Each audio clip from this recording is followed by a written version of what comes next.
Hi viewers, this is me Gayatri. Today I'm going to talk about what are the things we must to include and exclude from the body of the letter. So let's move on to that. Firstly, I would like to deal with you about the admission, because whenever we are getting the letter, we used to write like Mr. X was admitted in the hospital. So do you think is it necessary to write Mr. X was admitted in the hospital? Of course, without hospital he will not gonna admit in the home. So better to write Mr. X was admitted with what complaints, that is enough. So next thing I would like to deal about regarding the medication part. We used to write in letter Mr. X was commenced on. Of course here the action gonna be taken by the medications, not by ourselves. So better to write Mr. X has commenced on. Otherwise, Mr. X, her treatment or his treatment has commenced with. That will be little bit better than writing was commenced. Okay. Third thing I'm gonna say about following a or followed by. Everyone have confusion in this, where to write followed by, where to write following. I would like to give you some examples regarding followed by. Firstly, this followed by where we can use. Here, Mr. X was initiated with semi-solidite followed by fluidite, which means that semi-solidite has been commenced second time. So better to write the action which was taken second time, that has to be come in the first time, and the first action should goes to second time. Okay, so there we must use followed by. And regarding following, for example, Mr. X was admitted on which day due to fall or following a fall. There you can use following. Okay, and the fourth thing I would like to tell you about regarding the social history.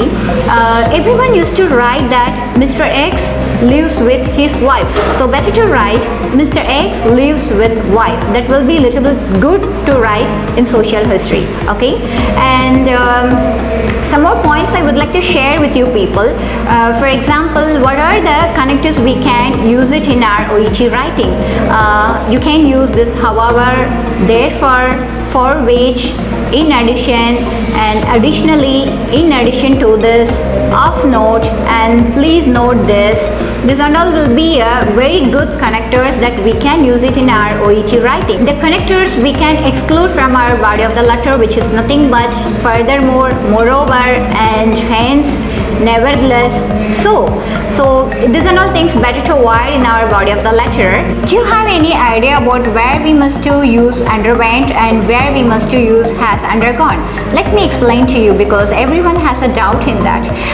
Here I would like to tell you that, for example, for underwent, Mr. X underwent a total hip replacement surgery on 21st November 2019. So where you are getting the time frame, there we must to use underwent. If you don't have time frames, there we must to use has undergone.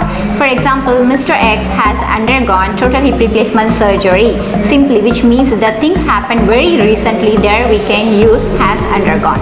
And the next thing I would like to talk about the paragraph, how we can form the body of the letter. Initially we must start the paragraph with simple sentence, then move on to the complex, then compound. Simple. So what is simple sentence? Here it is. Mr. X was admitted on this day, which is called simple sentence, contains subject, verb, object. Then we are moved to the complex sentence. Complex sentence, we can add it one more surgery. For example, Mr. X was admitted on this day and underwent a successful surgery, which is called complex sentence.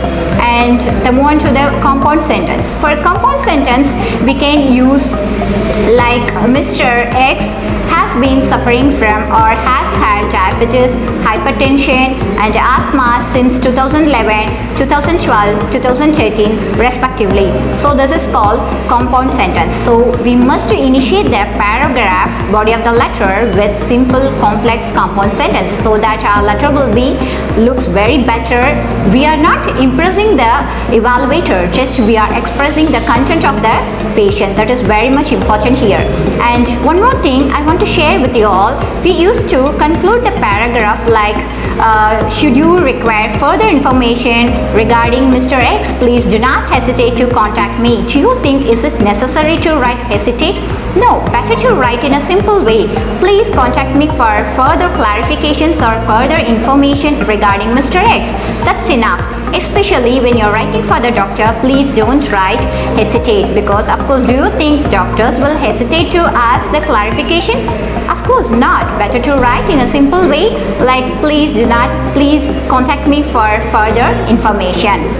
And one more thing I would like to say to you regarding complaints. We used to write that if you are getting multiple complaints in our letter, better to write Mr. X was admitted on this day with the complaints of the multiple complaints. We can write it.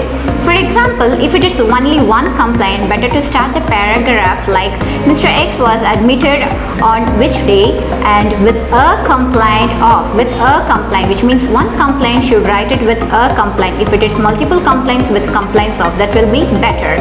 And one more thing, yours faithfully and yours sincerely. We always used to confuse where to use your faithfully and your sincerely. The easy trick is in your address part, in your writing task, you will get the recipient address. Am I right? So in this address, you see, if you are having the recipient name, there is a name, you must to finish the letter with yours sincerely.